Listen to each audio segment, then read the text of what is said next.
Comentarios del ingeniero José Blandón Castillo. Buenos días, Fernando. Buenos días. Buenos días a toda nuestra audiencia. Oiga, miércoles 6 de junio, estamos a 8 días del Mundial, para dar una fecha de referencia. Tomo de su intervención dos cositas. Uno, la creación del INAC. Usted sabe que en ese periodo, parte del instrumento de la lucha política nacional Eran las artes. fue el uso de la cultura como arma de divulgación de la lucha nacionalista. Los trovadores de Los la trovadores, los cantadores de la patria, los poetisas, los poetas, nuestros intelectuales, los encuentros, el factor campesino y su educación, la educación de los trabajadores, la Avenida Panamá de grandes personalidades de la intelectualidad mundial que después fueron presidentes. Hablo de Felipe González, por ejemplo, hablo de Graham Greene, ese gran escritor inglés, García Márquez. Bien, nombrarlo sería muy...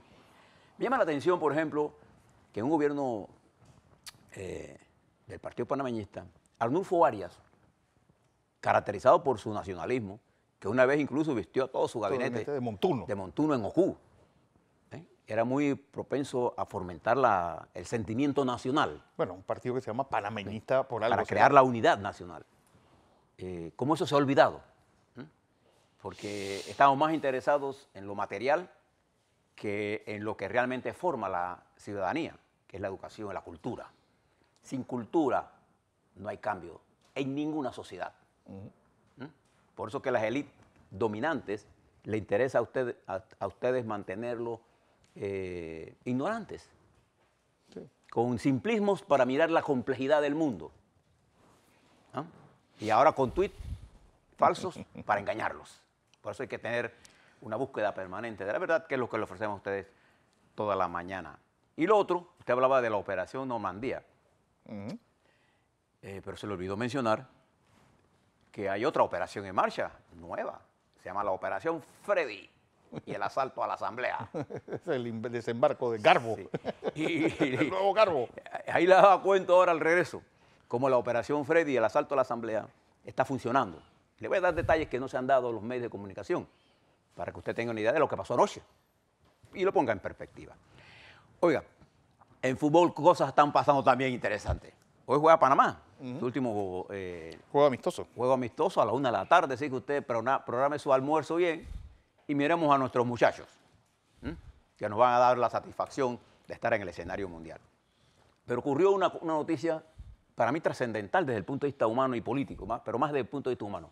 Unos niños de Palestina le enviaron una nota a Messi y al equipo argentino de que si jugaba en Israel su último juego de preparación, estarían jugando sobre la tumba de los niños palestinos.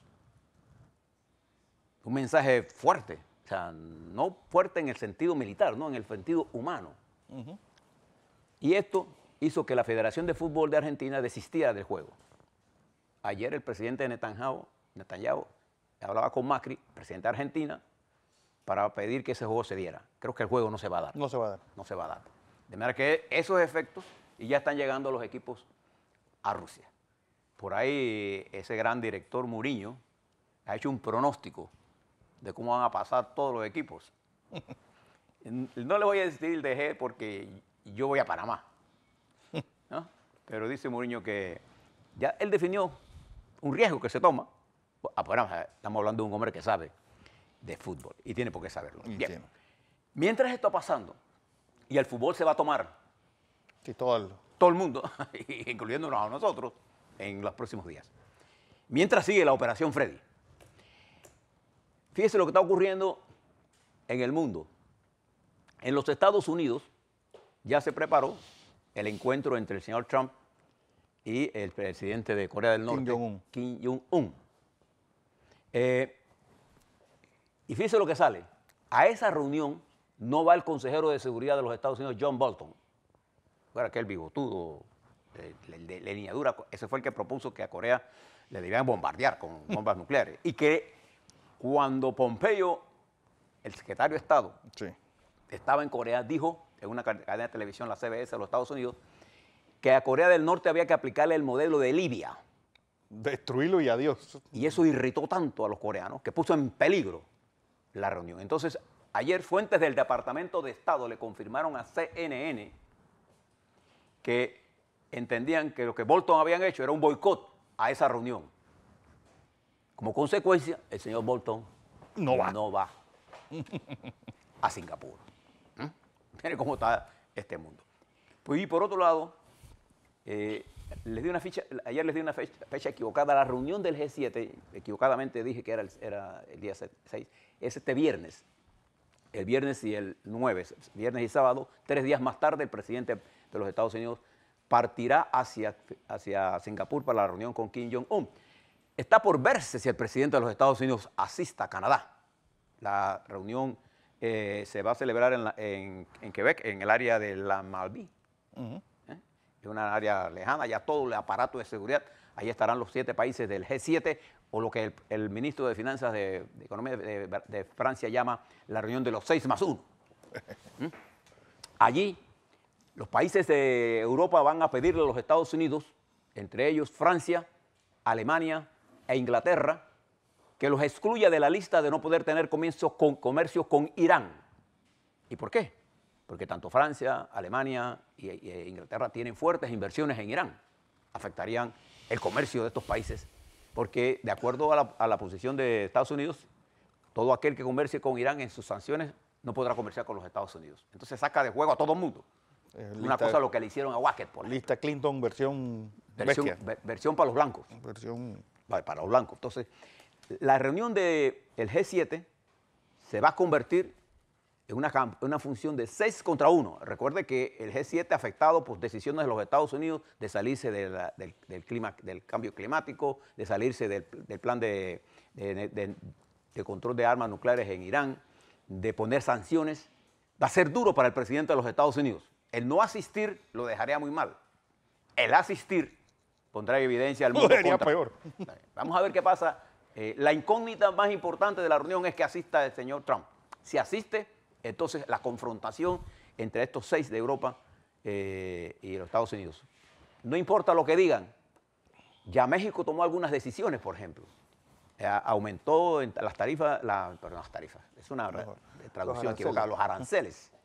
De acero, de whisky, ese whisky bourbon que toman los Estados Unidos, malo. ¿Estás tomando bourbon? Desgraciadamente. Eso es malo. Los que sabemos tomar whisky no tomamos bourbon. Eso es un whisky malísimo. Bueno, por eso que los ingleses toman whisky. Toman whisky, hombre. Hay whisky escocés. Nosotros tomamos blended, mezclado. Allá se toma whisky. Yo recuerdo allá en nuestros amigos de Venezuela, cuando Venezuela reía, tomaba whisky con agua traída de Escocia. Incluso yo vi una cosa de que las piedras de los ríos escoceses mantenían mejor el whisky si uno las congelaba y las bebía. Bueno, México ya, acero, toda una serie de elementos están ya. Y esto ha tenido una influencia importante. ¿Sabe dónde? En las elecciones que son ahora el 1 de julio. De acuerdo a la metodología establecida por el país de España, una metodología muy interesante para pronosticar el nivel de confidencia de la posibilidad de que alguien triunfe en un proceso electoral, de acuerdo a muchas variables, no les voy a explicar, es un poco complicado. López Obrador tiene el 92% de probabilidad de ganarse las elecciones en México. 92%. El promedio de las encuestas le dan una ventaja a López Obrador de Morena, de centro izquierda, sobre Anaya, que es el siguiente competidor, de 20 puntos. Él tiene 48, el promedio de las encuestas, y este señor tiene 28, el PRI tiene 20. De manera que la diferencia, López Obrador dobla al PRI y tiene 20% sobre su siguiente competidor. Si usted le pone el margen de error, que México podría ser hasta más 7, más o menos 7, que él pondría más o menos 14, aún con ese margen de error a favor del candidato, no le ganaría a López Obrador. Esta es digamos, un resultado, una resultante de un factor que influye en la política mexicana, que es la posición del presidente de los Estados Unidos con respecto al muro, a poner aranceles, a la permanente hostilidad. Y un elemento nuevo, que yo no he oído al señor Almagro, ese señor de la OEA, pronunciarse sobre eso. En los Estados Unidos, cuando usted pasa la migración padres y niños, lo que está haciendo el gobierno del señor Trump, cosa que no se había hecho en ningún otro gobierno. Siempre ha habido deportaciones. Es más, ha habido más deportaciones en gobiernos anteriores que el de Trump. Están separando a los padres de los niños. Y es un delito contra la humanidad. Las Naciones Unidas ha propuesto y le ha sugerido a los Estados Unidos suspender esto. Usted sabe lo que significa la barbarie, que es poner a los niños en otros albergues y a los padres presos. Separarlos. Bueno, eso está pasando en Estados Unidos, afectando a centroamericanos. Yo no he visto al señor de la OEA. Magro diciendo nada de eso. Quiero destacar de la ONU lo que pasó ayer. La ministra de Relaciones Exteriores, la canciller María Fernanda Espinosa, fue elegida presidente de la Asamblea Mundial de las Naciones Unidas. Es la primera vez que una mujer latinoamericana asume la conducción de un organismo tan importante. Esto es yo no he visto en ningún periódico destacar este logro de América Latina, sobre todo un logro para la mujer latinoamericana.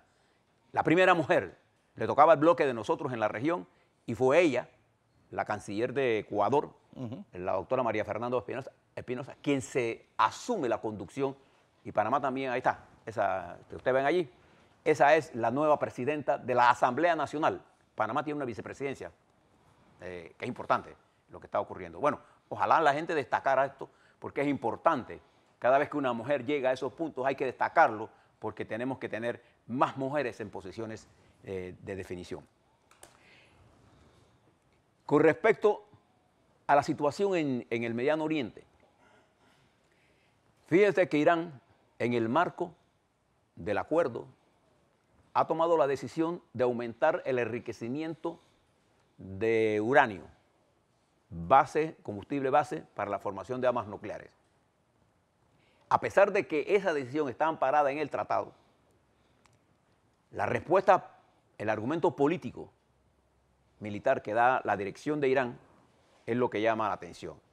Esto es para estar preparado en caso de una urgencia. Nadie prepara una bomba atómica de un día para otro. Bien, ese mundo que da vuelta y que tiene el comercio en estos niveles, ese es el mundo al que nosotros, los panameños, nos debemos enfrentar, porque ese es el mundo al que nosotros comerciamos. Y es por eso que debemos entenderlo. Y debemos darle seguimiento a lo que está pasando en el G7, a lo que está pasando en el BRICS, a las nuevas relaciones que se... Ayer estaba el presidente Putin, ¿sabe dónde? En Austria. ¿Y por qué Austria? Usted que tiene un buen conocimiento geográfico. Austria es la entrada de Rusia a Europa. Sí.